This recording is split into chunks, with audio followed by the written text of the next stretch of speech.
semuanya, welcome back to Lia Afifah English Class. Bagi kalian yang baru bergabung di channel aku, jangan lupa untuk klik tombol like, komen, dan juga subscribe.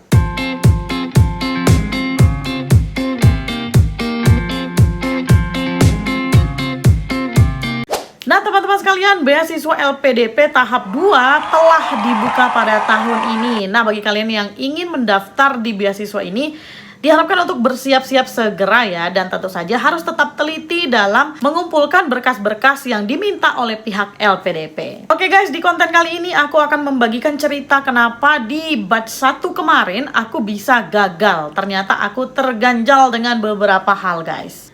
Oke, di LPDP tahap 1 kemarin aku sudah coba apply. Tadinya aku kan mau langsung pakai LOE. Jadi aku coba untuk apply ke kampus di Universitas Negeri Malang. Namun sayangnya aku belum diterima oleh kampus tersebut. Jadinya aku daftar tanpa LOE. Dan tentu saja kalau mendaftar tanpa LOE itu kan kita harus mengikuti namanya tes bakat skolastik. Nah, itu juga aku kacau banget guys tesnya. Salahku sendiri karena aku nggak belajar, aku itu. Oke, tapi sebelumnya aku mau ceritain dulu nih ketika pengisian data pada laman LPDP. Ketika aku mengisi data di laman LPDP guys, ketika aku mau klik submit, ternyata aku tidak di ACC. Tahu karena apa? Karena aku salah menginput nilai TOEFL. Ya, jadi aku taruh di TOEFL itu nilaiku adalah 355.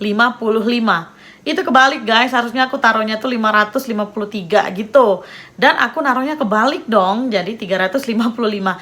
Dan otomatis itu tertolak oleh sistem. Jadi kalau kalian-kalian yang saat ini sudah mempunyai sertifikat TOEFL tapi tidak mencukupi skornya, kan skornya kalau nggak salah 500 ya.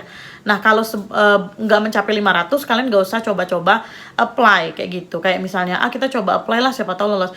Nggak bisa guys, ternyata dari sistemnya itu sudah disetting. Kalau kita menginput nilai TOEFL kita di bawah 500, maka itu tidak akan bisa disimpan dan juga disubmit. Nah, oleh karena itu teman-teman, kalau mau menginput nilai TOEFL, kalian harus berhati-hati. Lihat dulu angkanya, kemudian data diri, dan lain sebagainya.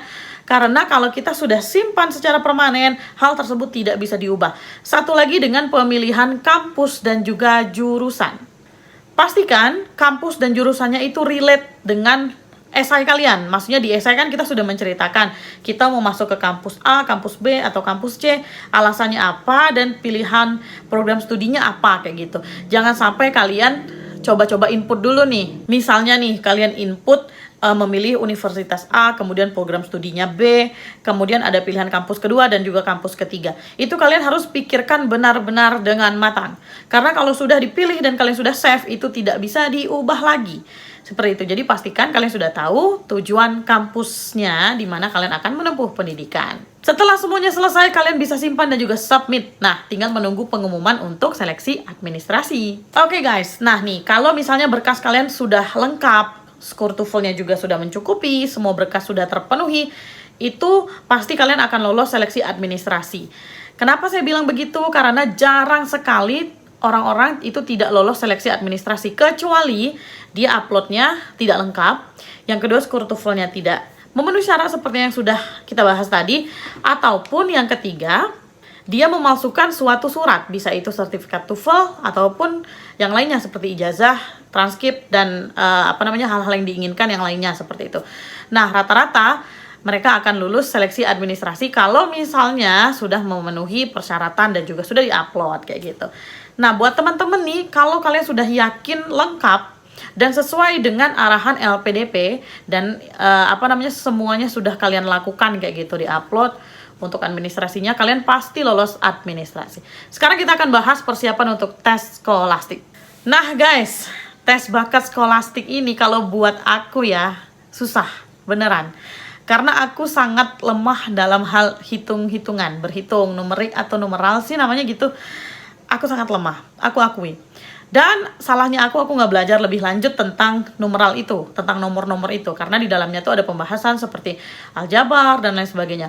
Nah, kalian bisa cari video-video yang ada di YouTube tentang pembahasan soal tes skolastik LPDP, kayak gitu. Jangan jadikan satu kelemahan kita itu batu sandungan untuk kita sendiri, kayak gitu. Jadi jangan ikutin aku gagal di tahap 1 kemarin, kalian jangan sampai gagal, oke? Jadi, di dalam tes skolastik itu dibagi menjadi 3 bagian kalau nggak salah. ada yang verbal, kemudian numerik, dan satunya ada kepribadian. Nah, satu lagi tuh ada kayak problem solving atau apa gitu. Dan durasi waktunya 100 berapa menit gitu. Nah, itu skornya nggak ditentuin sama LPDP. Berapa skornya? Misalnya kayak limitnya harus mencapai 180, kemudian baru dinyatakan lolos. Nggak ada. LPDP tidak menjelaskan itu dimanapun ya. Jadi itu sebenarnya rahasia dari dapur LPDP sendiri. Tetapi aku kemarin ketika tes bakat skolastik, tebak aku dapat berapa? Ya, 120. Nah, itu rendah banget ternyata. Aku lupa ya, aku salah berapa dan benar berapa. Yang pasti yang benar dikit banget. Karena aku kurang belajar saat itu. Nah, hal yang seperti ini guys, aku kasih tahu ya. Itu nggak bisa kayak untung-untungan. Kayak gitu. Misalnya, oh aku nggak belajar, aku nggak belajar terus ikutan, ternyata lulus. Aku beruntung, no. Kalaupun dia beruntung, mungkin itu perbandingannya 1:100. Dan kebanyakan orang-orang akan belajar. Atau secara tidak sadar, dia nih yang bilang dia nggak belajar tapi lolos, sudah pernah mempelajari itu di waktu sebelum-sebelumnya. Kayak gitu. Nah, jadi guys, kalian harus perbanyak latihan. Skor kalian ingat jangan sampai 120. Bikin target atau 150 lah minimal kayak gitu.